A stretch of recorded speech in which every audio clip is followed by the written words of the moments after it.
Mesdames, Messieurs, bonjour. Les titres du journal. Aujourd'hui, 8 novembre, c'est la journée mondiale de la radiologie, un événement annuel dont l'objectif est de mettre en avant le rôle de l'imagerie dans la médecine moderne et d'éclairer le public sur la profession du radiologue. Accident vasculaire cérébral, les femmes enceintes ne sont pas épargnées. Cependant, des précautions existent pour prévenir le mal quand on est en état de grossesse.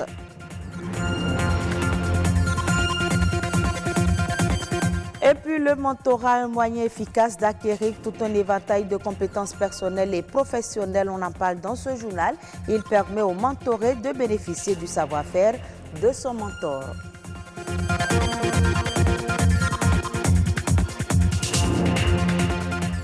La radiologie, on l'utilise pour suivre l'évolution de certaines maladies et pour soigner diverses pathologies. Malgré l'avancée de la technologie, la radiographie intervient encore dans l'imagerie médicale. Ce vendredi, la communauté scientifique internationale la célèbre. Le thème retenu pour cette édition est l'imagerie du sport. Lazare Migan et Stanislas Linkman reviennent sur les motifs de cette célébration. La date du 8 novembre n'a pas été choisie au hasard. Il s'agit du jour où Wilhelm Conrad Röntgen a découvert l'existence des rayons X en 1895. Plus d'un siècle plus tard, l'ONU a décidé de saluer le travail de ce génie physicien, raison pour laquelle une journée lui a été dédiée. La première édition de cette journée internationale de la radiologie a été célébrée en 2012. Objectif, mettre en avant le rôle de l'imagerie dans la médecine moderne et éclairer le public sur la profession du radiologue. Pour cette 7e année consécutive, le thème retenu est l'imagerie du sport. Une thématique qui vise à faire la lumière sur l'apport fondamental des professionnels de l'imagerie médicale dans la détection, le diagnostic, la prise en charge des blessures sportives et la façon dont ils renforcent la qualité des soins et du traitement des patients. À l'heure des images en 3D et des ordinateurs super puissants, on aurait tendance à oublier la radiographie classique. Pourtant, c'est un outil de diagnostic essentiel. Un chiffre le prouve, sur 200 000 images produites par année dans les hôpitaux universitaires de Genève, 120 000 sont des radiographies. Ainsi, la radiographie se révèle être indispensable pour le diagnostic de nombreuses maladies, à savoir les cancers, les malformations congénitales et les lésions de toutes sortes. Selon la Société française de radiologie, elle est de plus en plus utilisée pour guider des interventions. L'appareil de radiographie se compose d'un bras articulé muni d'un tube à rayon X et d'une plaque contenant le film. Une vitre plombée protectrice sépare le pupitre de commande.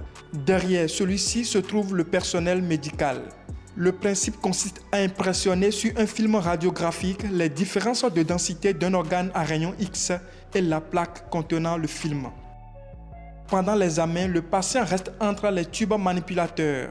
Il est immobile et bloque sa respiration sur la demande du radiologue. Le spécialiste réalise plusieurs clichés dans différentes positions. Cet examen dure quelques minutes. Les résultats, le radiologue donne un premier commentaire, adresse son compte rendu définitif au médecin traitant qui les explique au malade et lui indique la conduite à tenir.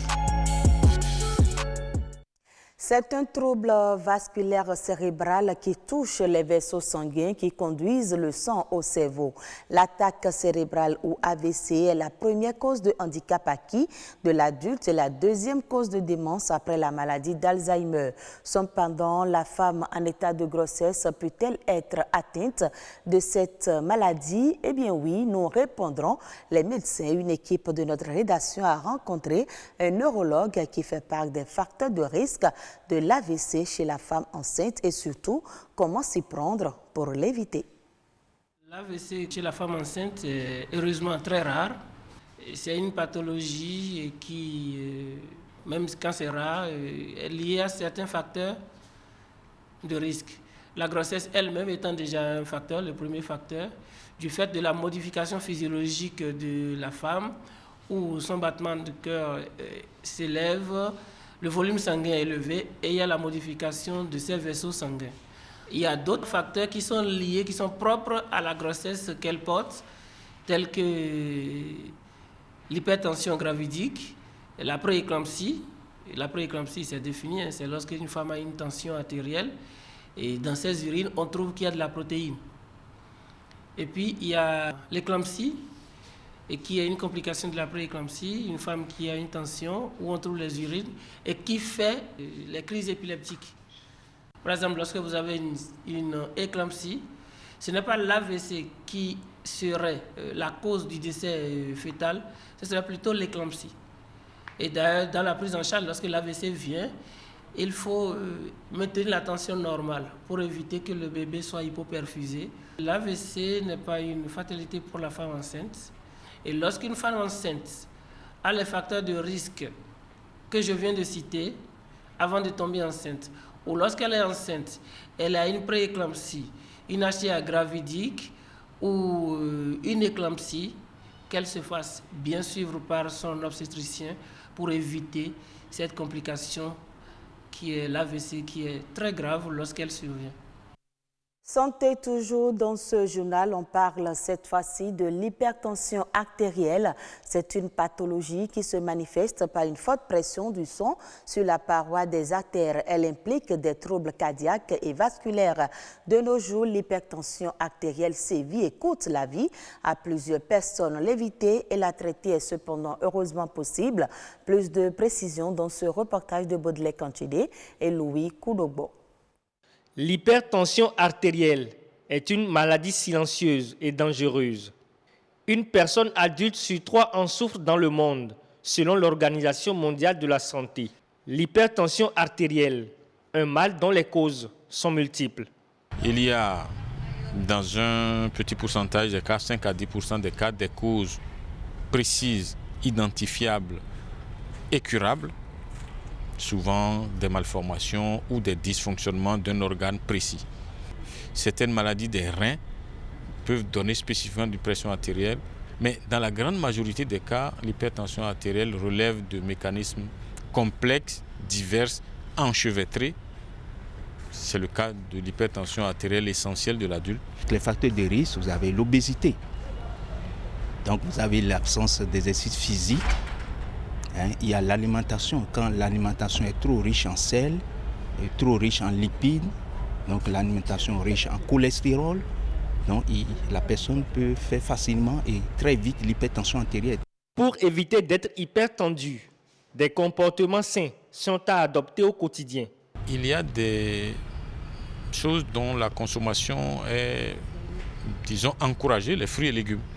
Parce qu'il y a des substances dans les fruits et légumes qui peuvent améliorer le fonctionnement des vaisseaux et du cœur et prévenir la survenue d'une hypertension artérielle. En dehors des questions alimentaires, il y a l'entraînement physique qui favorise la normalisation de la pression artérielle. Marcher, nager et faire globalement beaucoup d'exercices physiques. Globalement, si on peut faire 30 à 45 minutes tous les jours, c'est bon. C'est pour ça qu'on recommande à tout le monde de faire prendre sa tension artérielle au moins une fois par an, même si tout va très bien. Une recommandation du médecin pour aider les malades à contrôler périodiquement leur tension artérielle. Un geste simple à multiples bénéfices. Si et seulement si chaque individu respecte les traitements non médicamenteux. Le traitement non médicamenteux consistera à limiter, par exemple, les substances qui vont élever la pression artérielle, comme le sel alimentaire, comme le café, les excitants divers. Limiter ces substances-là qui font partie de l'alimentation. Et puis il y a des substances qu'il faut interrompre parce qu'elles ne font pas partie des besoins. Par exemple, fumer la cigarette. L'hypertension artérielle est une pathologie qui peut se manifester chez tout homme du fait de certains facteurs comportementaux. Contrôler alors quotidiennement sa tension artérielle est un geste simple mais salutaire que tout être doit pouvoir faire pour réguler sa tension. Autre élément dans ce journal, parvenu au succès implique non seulement des sacrifices, mais aussi des modèles à suivre. Pour réussir dans la vie, on a besoin de mentors. Le mentorat est une relation interpersonnelle de soutien, une relation d'aide, d'échange et d'apprentissage dans laquelle une personne d'expérience offre sa sagesse dans le but de favoriser le développement d'une autre. Entre mentor et mentoré, c'est une relation étroite qui favorise le développement de l'un et expose la fierté de l'autre. Louis Koudogbo, Samson Thiaumont et Gloria Oné pour de plus amples détails. Le développement personnel et celui des entreprises préoccupent plus d'un. Le recours à l'aide physique ou morale d'une tierce personne, plus chevronnée que soi, motive et rassure. Un mentor offre son encadrement, mais aussi son expérience pour aider le mentoré à atteindre des résultats qui suscitent admiration. Très basiquement, n'importe qui a besoin d'un mentor. Du moment que vous êtes dans une démarche d'apprentissage et de croissance personnelle, tant individuelle que professionnelle, on a besoin à un moment donné de plus expérimenté que soi. Le plus important, c'est d'identifier celui qui répond à vos valeurs, celui qui répond à votre aspiration et qui se trouve plus ou moins dans les mêmes domaines que vous. Pour révéler le potentiel et accroître le rendement, certains entrepreneurs font appel à des mentors qui les orientent afin d'éviter certaines erreurs.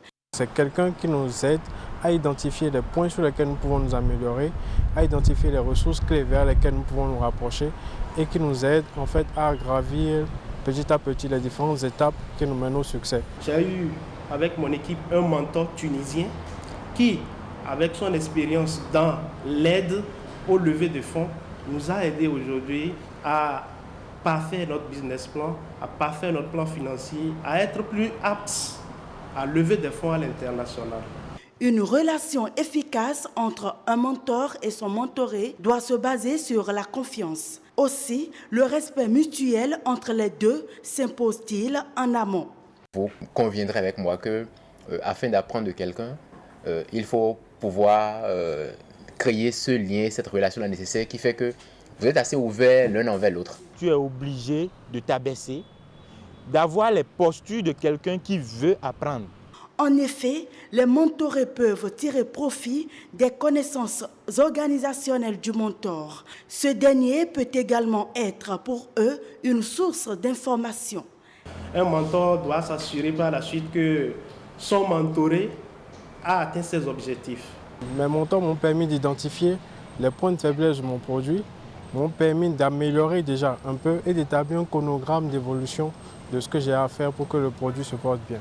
Un mentor peut être physique ou virtuel. Il soutient son mentoré en faisant un suivi régulier de ses résultats. Selon une enquête réalisée en 2017 et publiée sur le site du Figaro, le mentor contribue pour 18% dans la réussite du mentoré.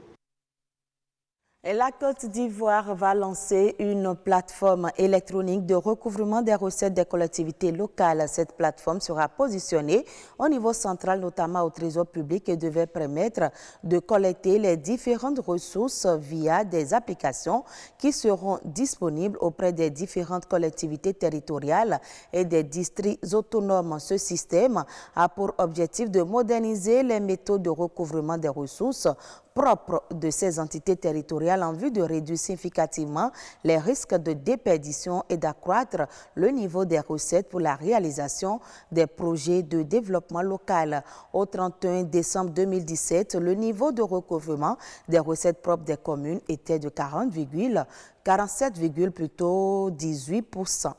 Au Cameroun, l'observation indépendante des forêts contribue à l'amélioration des ressources forestières d'un montant global de 72,5 millions de francs CFA entre 2016 et 2019.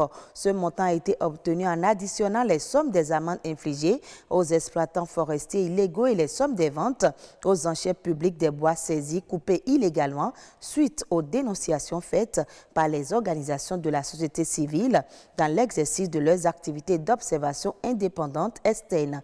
Les ventes aux enchères publiques ont eu lieu à la suite de missions de contrôle forestier déclenchées par 5 rapports de dénonciation transmis par la coordination du SNOA, soit 2 rapports transmis en 2016, 1 en 2018 et 2 en 2019.